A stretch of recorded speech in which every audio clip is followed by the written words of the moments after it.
বলতেছো? ম্যাডাম কেন বলতেছো? কি হাসিটা দিছেন আবার দেন তো দেখি। কি? এই যে আসলে ম্যাডাম খুদার কসম মনে হইতেছে আসমানেতে চাঁদ একদম খোয়া পড়ছে। কসম ম্যাডাম আপনার হেভি লাগছে, একদম পুরো জাক্কাস নায়িকা। রেহান তুমি কিন্তু অনেক ইন্টারেস্টিং, আমি কিন্তু আগে বুঝি নাই তুমি এতটা ইন্টারেস্টিং। হ্যালো, কি মাইশা আসছে? এতদিন বলার পরেও এখন আসতেছে। যাই হোক আমি অনেক খুশি হয়েছি, তুমি ওর জন্য ভালো মন্দ কিছু রান্না করো, আমি একটু পর বাসায় আসতেছি। হ্যাঁ হ্যাঁ রেহান চলো প্লিজ শুরু করো রোল। কি? আরে একটু আগে যে বলতেছিলে কি জানি চামে দিয়ে বামে ক্র্যাক ক্র্যাক, ওই যে ওইটা করো, মজা লাগতেছে। কই না তো। কি না উল্টাপাল্টা কি বললা? কি বলবো, কালকে এক্সাম ভালো মতো পড়তে হবে। কি করতেছিলাম আমি? কি করতেছেন এসব? আমি কতবার বললাম এগুলো ক্লিন করতে। রেহান ভাই আপনি কোনো কথা বললেন না, আপনি চুপ থাকেন, চুপ চুপ। কে তুই? জি আমি রেহান। আমি তোরে জিজ্ঞেস করি না, তোর ভিতরে একটা কালো ছায়া, আমি তারে জিজ্ঞেস করি। রেহান ভাই, রেহান ভাই, রেহান ভাই। আমি রেহান না, আমি কবির কবির কবির। এই তোর মতো হুজুর আমার একটা পশম চিরতে পারবি না।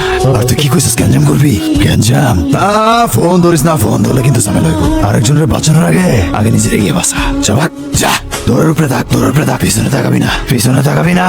কি বলতেছো? তোমার উপর ভূত ভর করে? Are you serious? আমি ফিল করতে পারি আমার ভিতরে কেউ না কেউ, ইভেন কি আমার রুমমেট পর্যন্ত জানে। রেহান এটা 2026, এই জেনারেশনে এসে তুমি ভূত বিশ্বাস করতেছো, আবার তুমি আমাকেও বিশ্বাস করতে বলতেছো। মানে আরে ক্রেজি রেহান।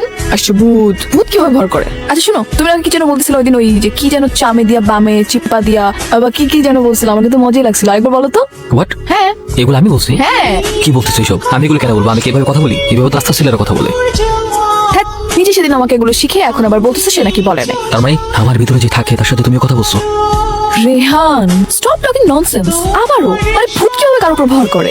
কারণ আই নো, আমি জানি আমার সিচুয়েশন কি, বর্তমানে আমি কি ফেস করতেছি। আমি জানি তুমি বুঝবা না। শোনো আমার মনে হয় তুমি ডিআইডি রোগে ভুগছো। That means dissociative identity disorder. আচরণ কিংবা কণ্ঠে চেঞ্জ, কিছু সময়ের জন্য স্মৃতি মনে না রাখা কিংবা মেমোরি গ্যাপ এবং নিজেকে নিজে চিনতে না পারা, এগুলো এই রোগের লক্ষণ। তুমি কোনো টেনশন করো না, আমার কাছে ভালো ডক্টর আছে, আমি তোমাকে দেখাবো। আই গেস তুমি ঠিক হয়ে যাবা। বিকেলে সামনে একটা ছেলের সাথে ঘুরতে যেতাম, বিষয়টা আমার একদমই পছন্দ হয়নি। এটার একটা ব্যবস্থা করো। এই কবির, ভাই আপনারা শুধু কবির করতেছে। কবির কে? আমি তো কবি নামের কাউকে চিনি না। ভাই প্লিজ আমাকে মারেন, আমাকে যেতে দেন। এই তুই কি ভাবছস লেজ বদলে এলে তোরা আমি চিনবো না? হ্যাঁ তুই কবি স্বীকার কর। কবির ভাই প্লিজ তুমি আমার কোনো ক্ষতি করো না। আমি তোমার কোনো কিছু করিনি, যা করছো ওরা করছো। তোর কোনো দোষ নাই, তুই আমার ভাই, তুই আমার মাফ করে দে ভাই। আমি তোর কাছে মাফ চাইতেছি। আমি আমার ভালোবাসার প্রতিশোধের লেগা এইসব কিছু করছি। আমার কাহিনী শুনবি?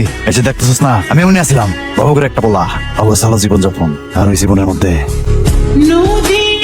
বদমাইশটাকে যেতে পারো শাস্তি করো। কত বড় সাহস, আমার মেয়ের নাম ধরে ডাকে, তাও আবার চিৎকার করে।